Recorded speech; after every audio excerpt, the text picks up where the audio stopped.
আজকের আকাশটা খুব সুন্দর লাগছিল। গাড়িতে যেতে যেতে অনেক সময় ধরেই আমি দেখছিলাম, তো হঠাৎ মনে হলো হাতে যখন ফোনটা আছে একটু ভিডিও করে নিই।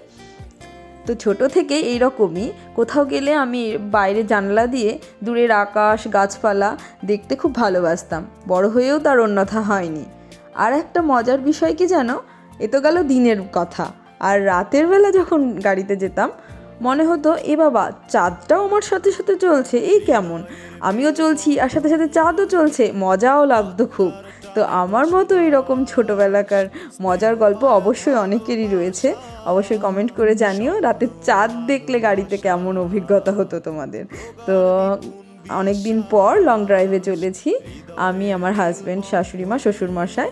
যাচ্ছি মাস্তুতো দেওরের রিসেপশন অ্যাটেন্ড করতে। প্রথমে যাব দিদিভাইয়ের বাড়িতে, সেখানে গিয়ে চেঞ্জ করে আমরা যাব সেই বিয়েতে। আজকে এইটুকুই, দেখা হচ্ছে নেক্সট পার্টে।